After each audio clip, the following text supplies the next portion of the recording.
नमस्कार, आप देख रहे हैं खबर विशेष। मैं हूं आपके साथ अरुण।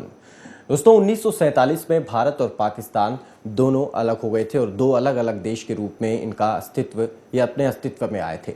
लेकिन तब से लेकर आज तक लगातार भारत और पाकिस्तान के बीच जो दूरियां हैं वो बढ़ती गई।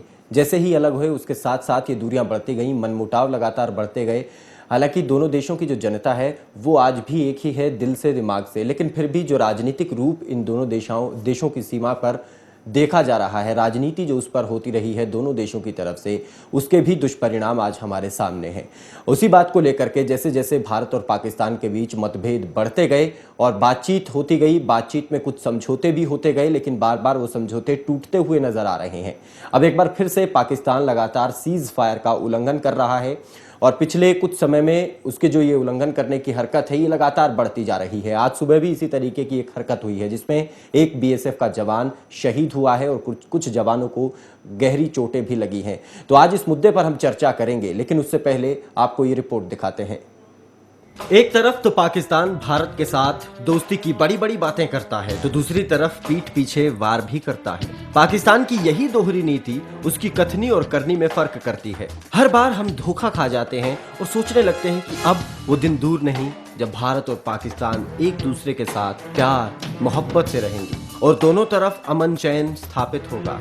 लेकिन पाकिस्तान तो पाकिस्तान है। जी हाँ, पाकिस्तान की तरफ से एक बार फिर सीज फायर का उल्लंघन किया गया है। पाक ने इस बार जम्मू के सांबा सेक्टर के अरनिया सब सेक्टर पर फायरिंग शुरू कर दी। इस फायरिंग में बीएसएफ के एक जवान के शहीद होने की खबर है। इसके अलावा इस हमले में कई जवान घायल हो गए हैं। घायलों को अस्पताल में भर्ती करवाया गया है। सूत्रों से प्राप्त जानकारी के अनुसार घटना सुबह की है, जब अरनिया सब सेक्टर पर पाकिस्तान की तरफ से भारतीय पोस्टों पर फायरिंग की गई। अचानक हुई इस फायरिंग में बीएसएफ का एक जवान शहीद हो गया। पाक रेंजर्स की ओर से ये फायरिंग की गई है। ये पहली बार नहीं है जब पाक ने संघर्ष विराम का उल्लंघन किया है। इस तरह की हरकत पाकिस्तान की ओर से कई बार की जा चुकी है। 27 जून को रात 12:35 पर पुंछ के भिम्बेर गली गंभीर अग्रिम इलाके में एलओसी से लगी भारतीय चौकियों पर भारी गोलीबारी की। भारतीय सैनिकों ने भी पाक रेंजर्स को करारा जवाब दिया था। इसके अलावा पाकिस्तानी सैनिकों ने 17 और 18 जून को सांबा जिले में इंटरनेशनल बॉर्डर के पास सीज फायर का उल्लंघन किया था। 13 जून को भी पाकिस्तानी सैनिकों ने पुंछ जिले में मेंढर भिम्बेर गली केरी अग्रिम इलाकों में एलओसी से लगी भारतीय चौकियों पर मोर्टार और स्वचालित हथियारों से भारी गोलीबारी की थी। अप्रैल मई में एलओसी पर सीज फायर तोड़ने की लगभग 19 घटनाएं हुई हैं। साल 2013 में भारत पाक सीमा से लगी अग्रिम चौकियों, असन्य इलाकों और गश्ती दलों पर पाकिस्तानी सैनिकों की ओर से संघर्ष विराम उल्लंघन और गोलीबारी में 12 जवान मारे गए थे और 41 अन्य घायल हुए थे। पिछले साल संघर्ष विराम उल्लंघन की कुल 149 घटनाएं हुई थी। पाक की इन हरकतों से उसके इरादों का अंदाजा आसानी से लगाया जा सकता है। हाथी के दांत खाने के और दिखाने के और, इस मुहावरे को सही ठहराती पाक की करतूत लगातार बढ़ती जा रही हैं, जो इस ओर इशारा कर रही हैं कि लातों के भूत बातों से नहीं मानते। स्पेशल डेस्क, खबर फास्ट। तो चलिए इसी मुद्दे पर आज हम चर्चा करते हैं और स्टूडियो में इस मुद्दे पर चर्चा करने के लिए हमारे साथ कर्नल सूबे सिंह अहलावत मौजूद हैं। कर्नल साहब, स्वागत है आपका खबर फास्ट पर। धन्यवाद। कर्नल साहब, आपसे पहले मैं यही जानना चाहूँगा, भारत और पाकिस्तान जब से आज़ाद हुए हैं तब से तकरार जो है वो लगातार बढ़ती जा रही है, दूरियां बढ़ती जा रही हैं। इसके पीछे सबसे बड़ा कारण आप क्या देखते हैं? देखिए, पाकिस्तान का हमारे साथ जहाँ ताल्लुक़ है, हमारी एक सेंट्रल प्रॉब्लम है उनके साथ में। वो कश्मीर को अपना भाग समझते हैं, उसको लेने के लिए कोशिश करते हैं जी। उनको इतिहास को भूलते हुए इसके ऊपर ज़बरदस्ती कब्जा करना चाहते हैं। इस एक ही बात पे कि वो मुस्लिम डोमिनेटेड एरिया है जहाँ तक वैली का ताल्लुक है। उसके 3 भाग हैं, जिसमें जम्मू और लद्दाख वो मुस्लिम डोमिनेटेड नहीं है। वैली डेफिनेटली मुस्लिम डोमिनेटेड है। उसको वो कहते हैं कि मुस्लिम डोमिनेटेड है, हमारे साथ लगती है तो पाकिस्तान के साथ जाना चाहिए। लेकिन इतिहास बहुत साफ सुथरे लफ्ज़ों में लिखा है कि पैरामाउंट से जब ख़त्म हुआ तो उसमें यह था कि स्टेट या पाकिस्तान के साथ जा सकती है या इंडिया के साथ जा सकती है। हाँ। एक छोटा सा पॉइंट ये भी आया था कि इंडिपेंडेंट रहना चाहे, लेकिन वो लॉर्ड माउंटबेटन ने उसी टाइम ख़त्म कर दिया था कि नहीं, आप जाओ या पाकिस्तान के साथ या या भारत के इंडिया के साथ। लेकिन इसका डिसीजन लेने वाला एक ही आदमी होगा, वो रूलर होगा। रूलर जहां भी होगा, जहां वो जाना चाहेगा, वो उसकी बात मानी जाएगी और किसी आदमी की बात नहीं मानी जाएगी, और कोई कंडीशन नहीं है। महाराजा हरि सिंह ने एक स्टेज पे उन्हें कह दिया कि I accede my state of Jammu and Kashmir to India, that kills all questions. अभी मैं इसकी एक छोटी सी और पहलू बताना चाहूँगा कि हमारे प्रधानमंत्री जी थे, बहुत शाने समझदार इंटरनेशनल लेवल के आदमी थे, जवाहरलाल नेहरू, लेकिन इस इशू को उन्होंने इतना सीरियसली नहीं लिया जितना लेना चाहिए था। जब सारी स्टेटों के जो रूलर थे उनकी बात ही मानी गई, एक ही इंस्ट्रूमेंट जो उसका एक्सेशन का था वो सब के लिए एक था, तो बीच में आपने महाराजा के साथ डील करके शेख अब्दुल्ला को बीच में लाने की बिल्कुल कोई भी जरूरत नहीं थी। शेख अब्दुल्ला को उन्होंने प्रॉप अप किया। वो महाराजा का एक पॉइंट और मैं बताऊं कि महाराजा का पंडित जवाहरलाल नेहरू के साथ पर्सनल ताल्लुकात ठीक नहीं थे।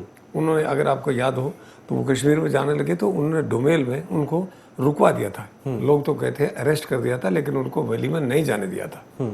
तो शेख अब्दुल्ला को उन्होंने ऊपर किया। शेख अब्दुल्ला उस टाइम इनके साथ थे और ये चाहते थे कि भाई ये आ जाएंगे तो डेमोक्रेसी के रूप में एक मजबूत आदमी आएगा, जिसने बाद में जाके अपना थोड़ा बहुत रवैया इस मामले में बदली करते हैं। अभी रहा, जब ये हो गया तो उन्होंने कबायली आदमी भेज दिए।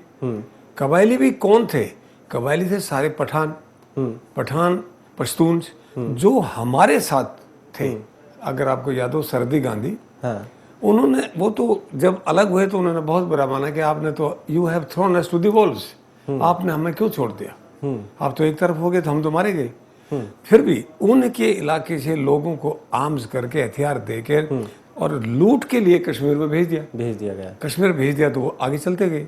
जब महाराजा के पास तो पूरा एक 3 ब्रिगेड की नफरी थी पूरी स्टेट के लिए, उसमें वो कुछ नहीं कर सका। सेना कम पड़ी तो भारत से मदद मांगी, और उस टाइम उसकी नीयत भी साफ होती तो पहले बोल देता। उनकी नीयत भी साफ नहीं थी, उन्होंने नहीं माना। अल्टीमेटली उस दिन माना जिस दिन वो श्रीनगर के नजदीक आ पहुंचे। एनीवे, उस टाइम हमारी यूनिटें वहां गई, उन्होंने सिचुएशन को रिस्टोर किया और वैली को कब्जे में किया। अभी पाकिस्तान के साथ क्या है कि पाकिस्तान का, मैंने पहले भी आपसे डिस्कस किया, कश्मीर उनका टेरिटोरियल एम ही नहीं है। एक तो सबसे कश्मीर, अपना तिब्बत और अफगानिस्तान, ये वर्ल्ड के तीनों एक बहुत बड़े नोडल पॉइंट्स हैं, सेंटर हैं, हाई ग्राउंड की सिचुएशंस हैं, जहां से किसी भी डायरेक्शन में लॉन्च करने के लिए आप इजी रहेंगे और आपके ऊपर हमला आने में अगले को दिक्कत पड़ेगी। वो कश्मीर को नहीं छोड़ना चाहते। एक बात। दूसरा, पानी जो है, आपको याद है, सारा पानी, चाहे आप झेलम को लगा लीजिए, चेनाब को लगा लीजिए, सिंध को ले, पूरे का पूरा पानी पाकिस्तान में जो जाता है वो सारा पूरे का पूरा भारत से होके जाता है। अगर उनका ताल्लुकात हम ठीक करें, और हमने बहुत कोशिश किया, जवाहरलाल नेहरू ने 1958 में आयूब खान ने बोला कि जी आप पानी का प्रबंध करो, पानी को बंटवारा ठीक कर लो, Kashmir will not be a problem. This is the exact word he spoke.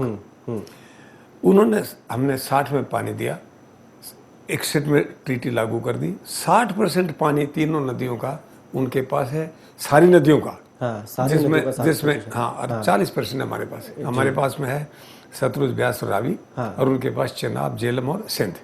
उनके पास 60% पानी है, हमारे पास 40% पानी है मोटे तौर पे।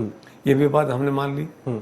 लेकिन वो उनका एक रवैया है कि भाई कश्मीर के बगैर उनका सर्वाइवल नहीं है। अगर आज बेसिक पॉइंट को देखा जाए, हमने ट्रीटी को कैंसिल कर ले और पानी को पूरे को कंट्रोल कर ले, तो सिंध का चेनाब का एक पानी का टोपा नहीं जा सकता बाहर, पूरा कंट्रोल हो सकता है, पूरा सिंध भूखा मर जाए।